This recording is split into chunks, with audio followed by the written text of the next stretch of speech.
Live from New Delhi, you're watching GD India Live, India's voice to the world. I'm Amritpal Singh. Coming up in the next 30 minutes, South Korea's president faces impeachment over martial law uproar. Walkout by ruling party lawmakers may hit impeachment bid. Syrian rebels advance in push to take capital Damascus. India urges its citizens in Syria to leave at the earliest. India's External Affairs Minister Dr. S. Jaishankar attends the Doha Forum Panel, highlights innovative and participative diplomacy as the need of the hour.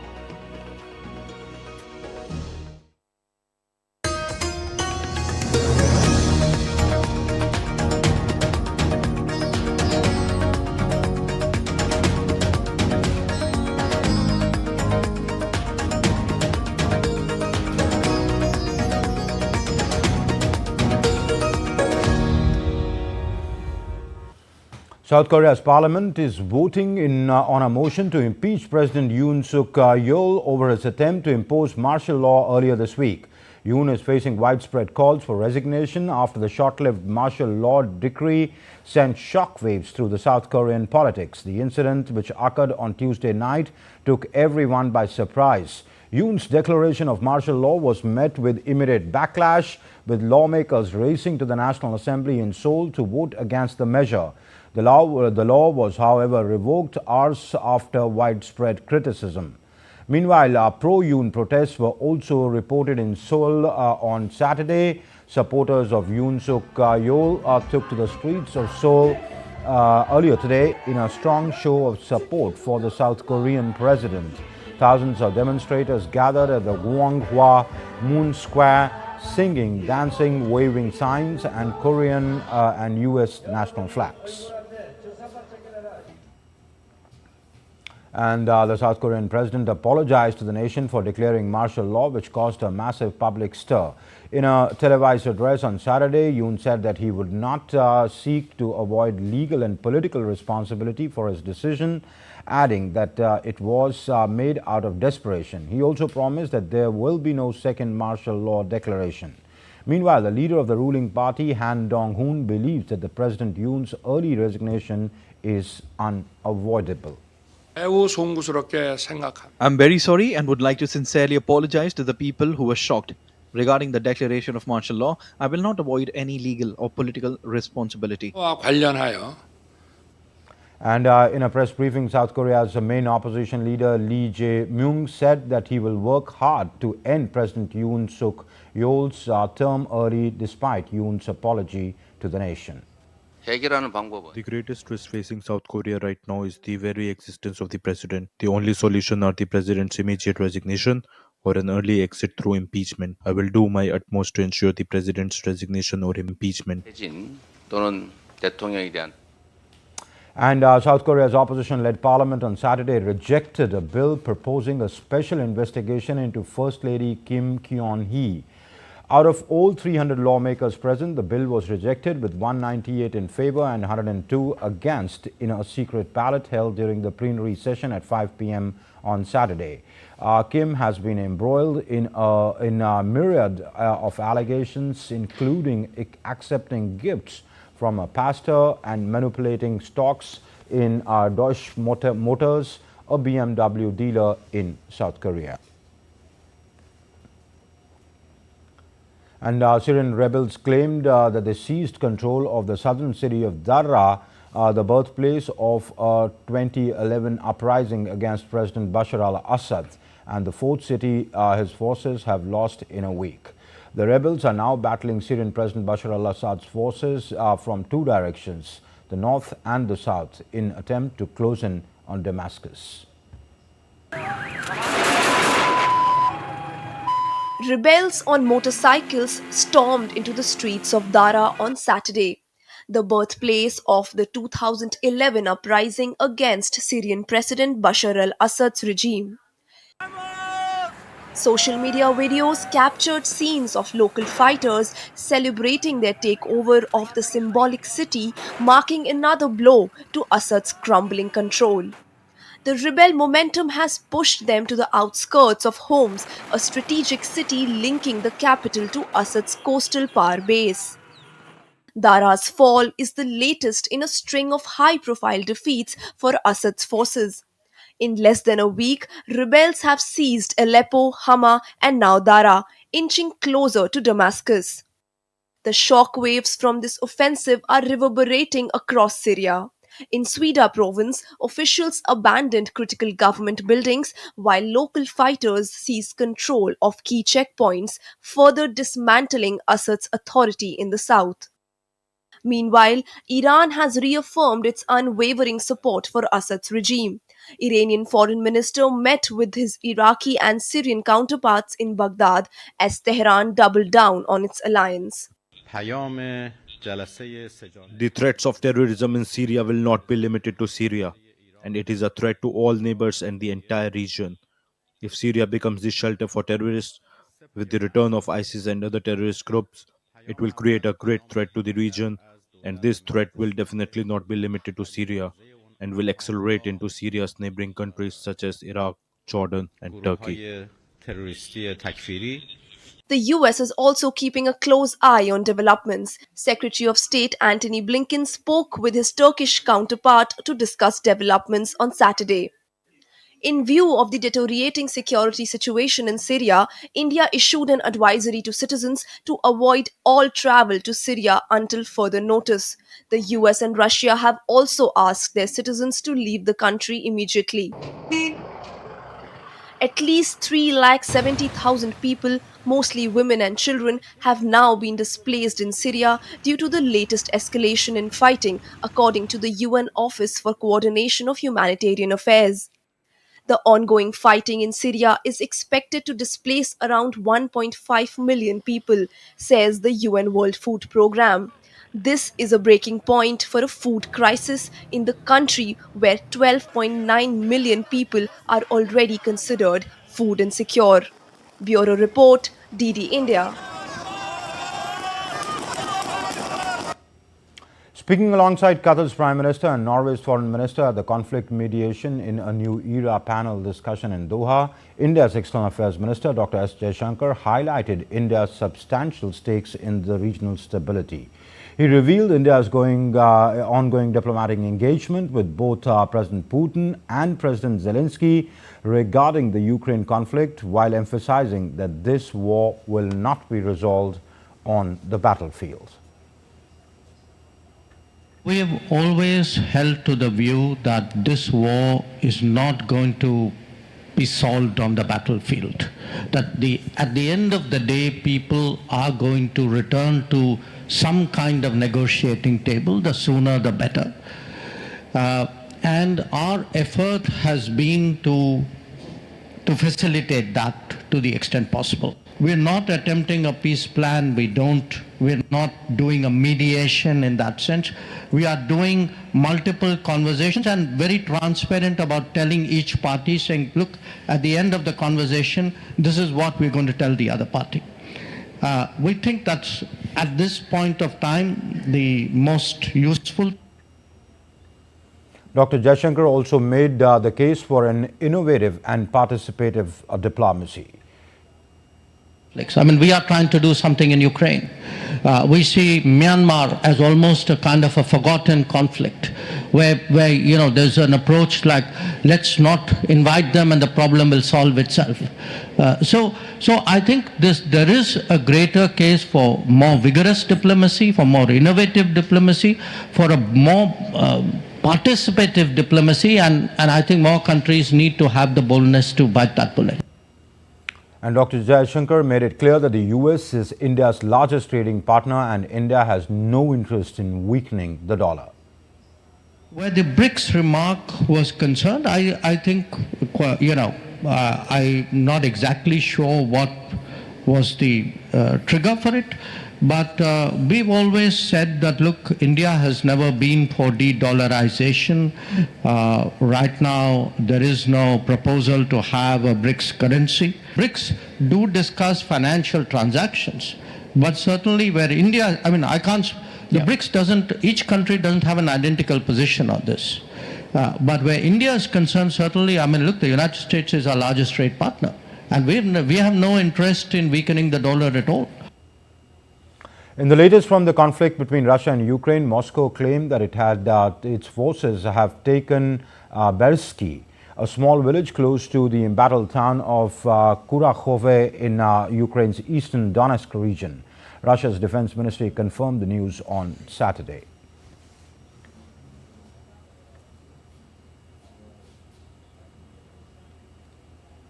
And Ukrainian President Volodymyr Zelensky has condemned Russia's ongoing attacks, highlighting the devastating toll of the strikes on Ukrainian cities.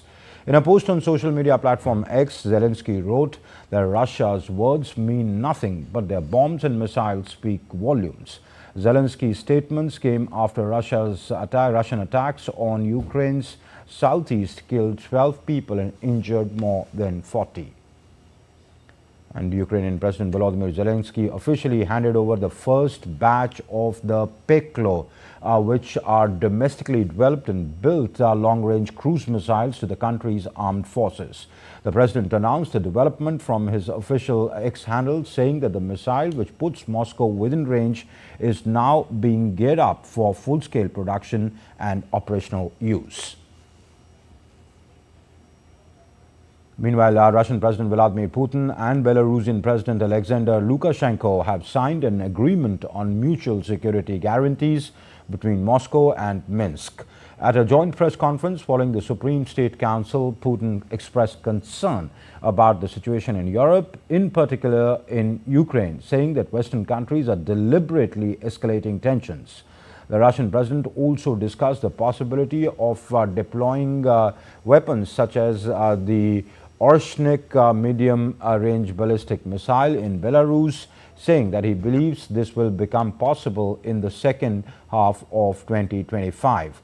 During the press conference, Lukashenko requested that Putin deploy new weapon systems, including Orshnik, in his country's territory,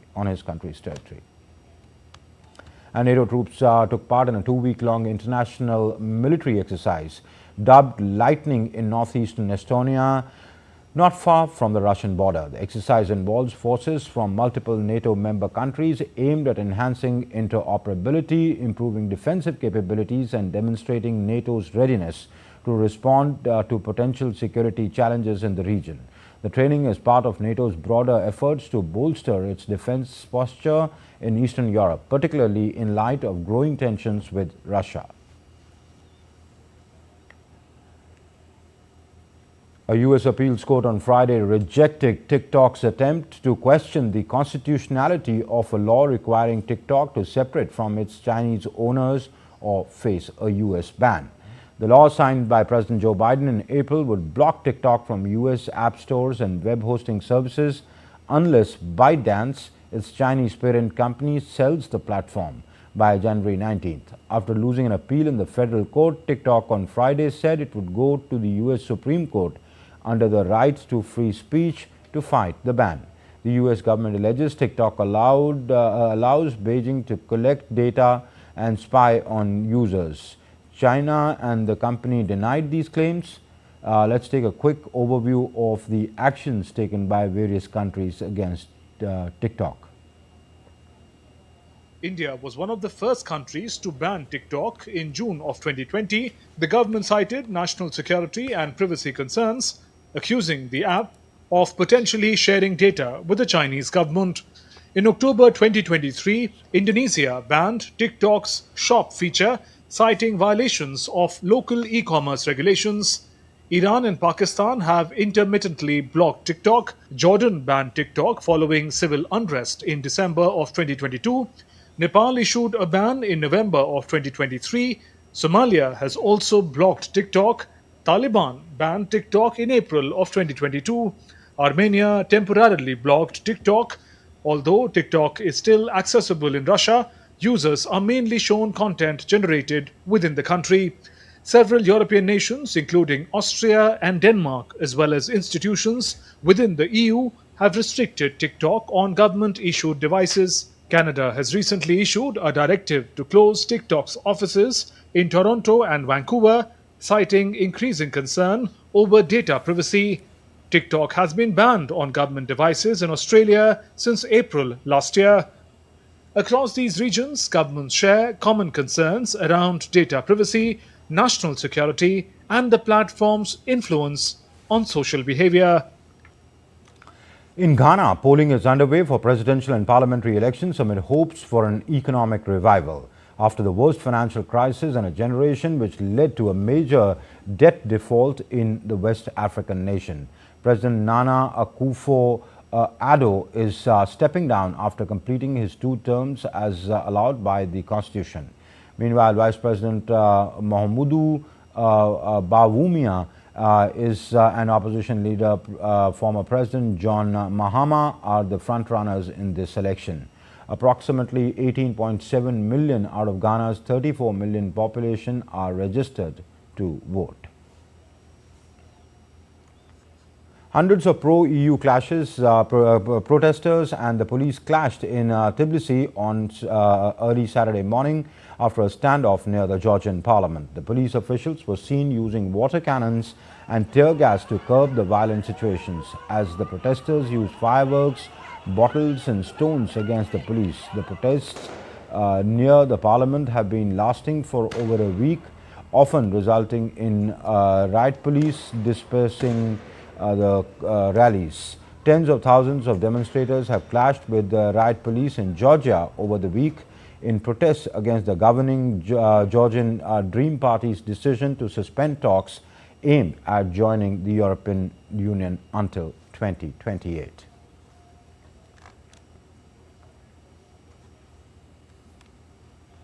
Romania's top court annulled an ongoing presidential election after accusations of Russian meddling. The court ruled that the entire process will have to be redone, despite the second round being scheduled for Sunday and voting already underway in some polling stations abroad. The election would have pitted Kalin Georgescu, a far-right pro-Russian candidate, against pro-European Union centrist leader Elena Lasconi. And Georgescu scored single-digit numbers in opinion polls before the first round vote on November 24th, but then surged to the first place finish that raised questions over the result. Angry French farmers criticized the EU-Mercosur trade deal, citing unfair trade standards that they argue threaten local agriculture. The deal, which aims to establish a free trade agreement between European Union and the Mercosur bloc, has sparked widespread concern among European farmers, particularly in France. France are worried that the deal would flood the EU market with agricultural products from Mercosur countries. They urge that this would create an uneven playing field, as European farmers are subject to strict regulations designed to ensure high environmental and quality and standards, including the measures to reduce greenhouse emissions, protect biodiversity and uphold animal welfare. The iconic Notre Dame Cathedral in Paris is set to reopen its doors to public on the 7th of December, marking a huge milestone in the historic monument's recovery following the devastating fire in April 2015. The fire, which engulfed the medieval Gothic masterpiece Notre Dame de Paris, caused widespread destruction, including the collapse of its spire and severe damage to its roof. In the aftermath, a massive restoration effort was launched, mobilizing architects, historians, artisans and engineers from around the globe. French President Emmanuel Macron, who pledged to restore the Notre Dame within 5 years, hailed the reporting as a testament to the collective resilience and humanity's ingenuity. The reopening ceremony will be graced by world leaders, including newly elected U.S. President Donald Trump, incumbent First Lady of the U.S. Jill Biden, the UK's Prince William, and other high-profile dignitaries. And spokesperson of India's External Affairs Ministry, Randeep Jaiswal, confirmed on Friday that Foreign Secretary Vikram Misri will be visiting Bangladesh on Monday. During the visit, he will meet his Bangladeshi counterpart. There will be several other meetings too during the visit, in which he will try to understand the prevailing situation in India's neighborhood. He will also take part in the Foreign Office consultations between the two countries. This is the first major visit of an Indian official to Bangladesh in recent months that is suffering from violence against minorities, especially against the Hindus. Foreign Secretary is is scheduled to visit Bangladesh on 9th of December, and he will meet his counterpart, and there will be several other meetings during the visit. Foreign Office consultations led by the Foreign Secretary is a structured engagement between India and Bangladesh.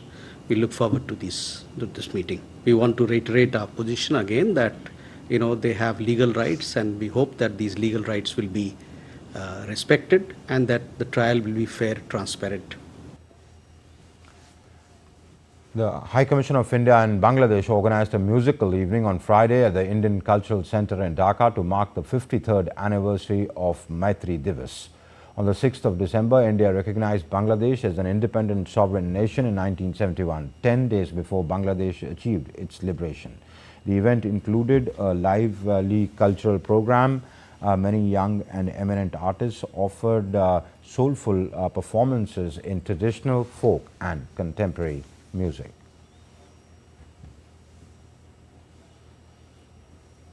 Defence Minister Rajnath Singh will visit Russia on Sunday to attend the 21st meeting of India-Russia Intergovernmental Commission on Military and Military Technical Cooperation. During the visit, defence ministers of India and Russia will review the entire range of multifaceted relations between the two countries in the fields of defence, including military to military and industrial cooperation. Defence Minister Rajnath Singh will also commission the Indian Navy's latest multi-role stealth guided missile frigate INS Tushal at the Yantra shipyard, Kaliningrad, to pay tributes to the tomb of the unknown soldier in Moscow to honor the Soviet soldiers killed during the Second World War. In remembrance of soldiers, veterans and Indian Armed Forces martyrs, December 7th is designed as an Armed Forces Flag Day each year. Extending his greetings on the occasion, Defence Minister Rajnath Singh hailed the courage, valour and fortitude and the sacrifices made by Indian Armed Forces. The Minister also urged people to contribute generously to Armed Forces Flag Day Fund. सशस्त्र सेना झंडा दिवस हमें यह संदेश और साथ ही यह अवसर भी देता है कि हम सेवानिवृत्त सैनिकों, उनके परिवारों और वीर नारियों के प्रति अपनी जिम्मेदारियों को निभाएं।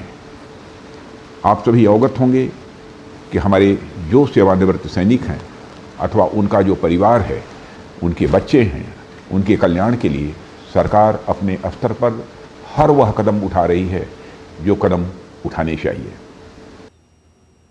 Armed Forces Flag Day is about saluting valor, determination and sacrifices of our soldiers. Citizens wear badges of the national flag and also donate to the Fund for Welfare of Martyred and Disabled Soldiers.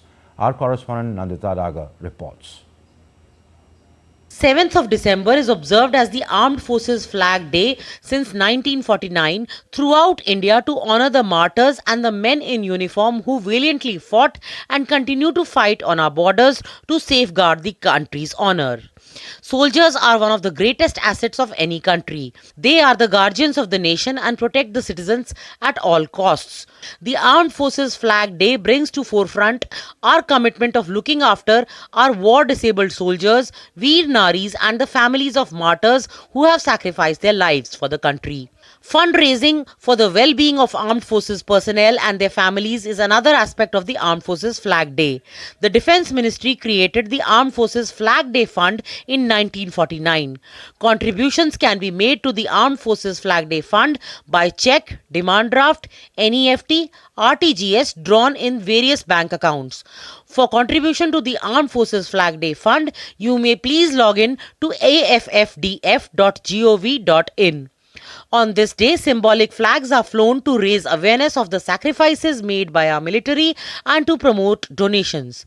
Wearing these flags is a straightforward but heartfelt way to show respect and gratitude. Citizens have the chance to show their appreciation for defense troops and their families on this particular day. In New Delhi, this is Nandita Dagar for DD India. Nestled in the heart of Meghalaya, where misty hills meet rich soil, grows a fruit that is as unique as the land itself. Meet the Khasi mandarin, a citrus fruit that is fast becoming the symbol of state's agricultural pride. Take a look.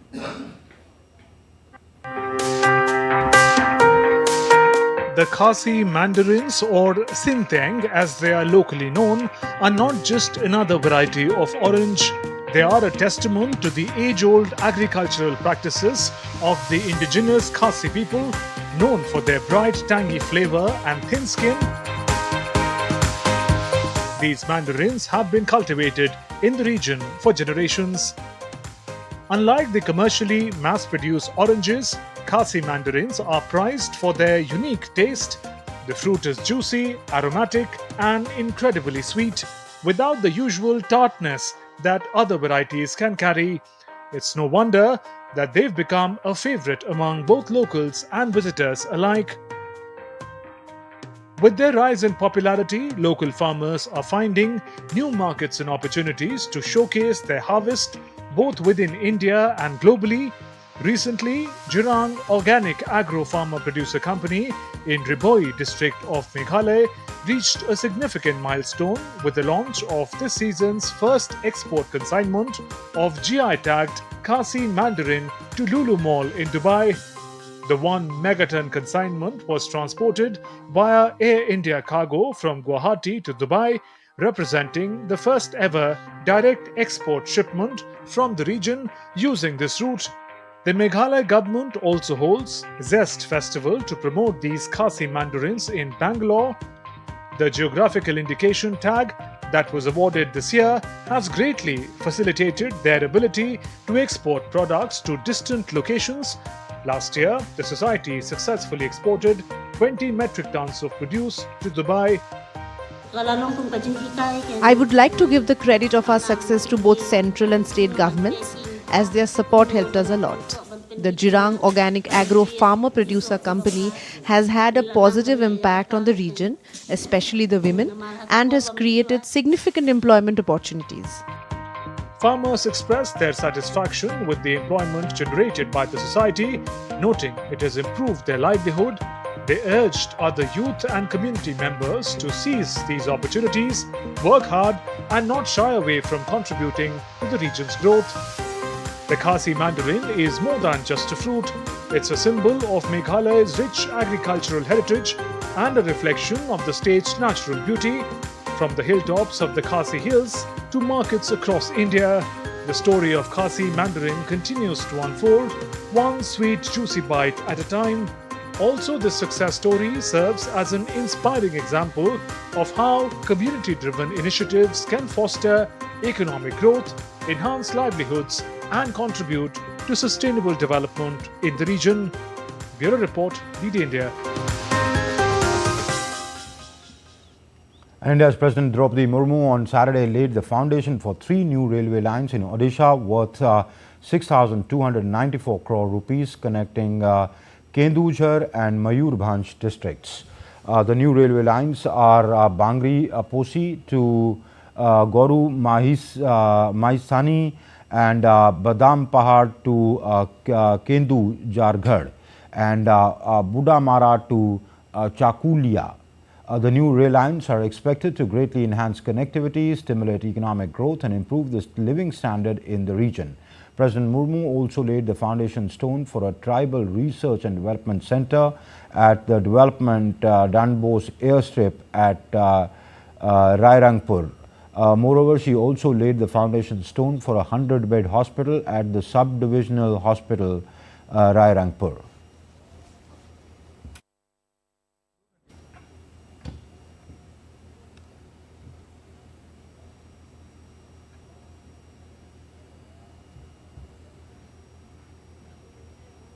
Railway Minister Ashwini Vaishnav, who attended the event, also inspected the railway tracks and highlighted that these long-awaited projects would improve connectivity in the tribal areas of Mayurbhanj district.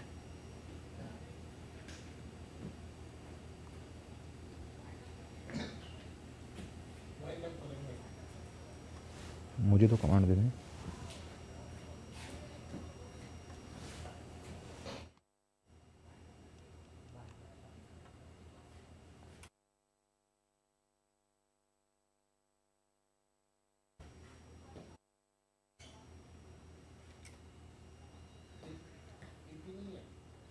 That's it in this edition of DD India Live, but do let us know your thoughts on the news of the day. For those on the go, you can get all the latest news and updates from India and across the world on DD India's mobile app. The app is available on both Android and iOS platforms. Scan the QR code on your screens right now. We'll be back with more news as it breaks here on DD India. I'm Amritpal Singh from my entire team here in Delhi. Thanks for watching DD India.